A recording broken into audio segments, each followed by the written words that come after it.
Hi hello ನಮಸ್ತೆ, ನಾನು Rashmi. Welcome back to our channel. Friends, ಯಾರೆಲ್ಲ ನನ್ನ ಚಾನಲ್ನ ಸಬ್ಸ್ಕ್ರೈಬ್ ಮಾಡಿಲ್ಲ ಸಬ್ಸ್ಕ್ರೈಬ್ ಮಾಡಿ, ಹಾಗೆ ಬೆಲ್ ಐಕಾನ್ನ ಕ್ಲಿಕ್ ಮಾಡಿ ಆಲ್ನ ಸೆಲೆಕ್ಟ್ ಮಾಡಿ. ಹಾಕಿರುವ ಎಲ್ಲ ವೀಡಿಯೋಗಳು ಸಿಗುತ್ತೆ. ಈ ವಿಡಿಯೋನ ನಾನು ಸಂಕ್ರಾಂತಿ ಸ್ಪೆಷಲ್ ಆಗಿ ಮಾಡ್ತಾ ಇದ್ದೀನಿ ಫ್ರೆಂಡ್ಸ್. ಈ ಸರಿ ಅಂತೂ ಮಳೆಗೋಸ್ಕರ ಗದ್ದೆ ಕೋಲನ ಬೇಗ ಮುಗಿಸಿ ಭತ್ತನ ಮನೆಗೆ ತರೋಳಿಗೆ ಸಂಕ್ರಾಂತಿ ಹಬ್ಬ ಬಂದೇ ಬಿಡ್ತು. ಜನವರಿ 14 ಸಂಕ್ರಾಂತಿ ಹಬ್ಬ. ನನಗೆ ಗೊತ್ತಿರೋ ಹಾಗೆ ಮಲೆನಾಡಲ್ಲಿ ಕೆಲವರು ಜೋರಾಗಿ ಸೆಲೆಬ್ರೇಟ್ ಮಾಡದೇ ಇದ್ದರು.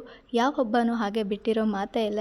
ಹಬ್ಬ ಬಂದ ತಕ್ಷಣ ಅಂಗಳ ಸಾರಿಸಿ ರಂಗೋಲಿ ಹಾಕಿ ಮತ್ತು ಹಬ್ಬಕ್ಕೆ ಹೋಳಿಗೆ ಮಾಡದೇ ಇರ್ತೀವ, ಹೋಳಿಗೆನೂ ಮಾಡಿ ಈ ಹಬ್ಬಕ್ಕಂತೂ ಗೊತ್ತಿರುವ ಹಾಗೆ ಸಣ್ಣ ದೋಸೆನೇ ಸ್ಪೆಷಲು. ದೋಸೆನೂ ಮಾಡಿ ನಮ್ಮನೇಲೂ ನಾವು ಸಿಂಪಲ್ಲಾಗಿ ಸಂಕ್ರಾಂತಿ ಹಬ್ಬನ ಸೆಲೆಬ್ರೇಟ್ ಮಾಡಿದ್ವಿ. ಈ ವಿಡಿಯೋ ಇಷ್ಟ ಆದರೆ ಲೈಕ್ ಮಾಡಿ. ಹಾಗೆ ನಾವು ಪೂಜೆ ಎಲ್ಲ ಮುಗಿಸಿ ಟೆಂಪಲ್ಗೆ ಹೋದ್ವಿ. ಯಾವ ಟೆಂಪಲು ಏನು ಕತೆ ಅಂತ ಗೊತ್ತಾಗಬೇಕು ಅಂದರೆ ನೆಕ್ಸ್ಟ್ ವಿಡಿಯೋನ ನೋಡಿ. ಈ ವಿಡಿಯೋ ಇಷ್ಟ ಆದರೆ ಲೈಕ್ ಮಾಡೋದು ಮರಿಬೇಡಿ, ಹಾಗೆ ಸಬ್ಸ್ಕ್ರೈಬ್ ಮಾಡೋದಂತೂ ಮರಿಲೇಬೇಡಿ. Thank you for watching. ನಿಮ್ಮ ಮನೇಲಿ ಹಬ್ಬ ಹೇಗೆ ಮಾಡಿದ್ರಿ ಅಂತ ನಮಗೂ ಕಮೆಂಟ್ ಮೂಲಕ ತಿಳಿಸಿ.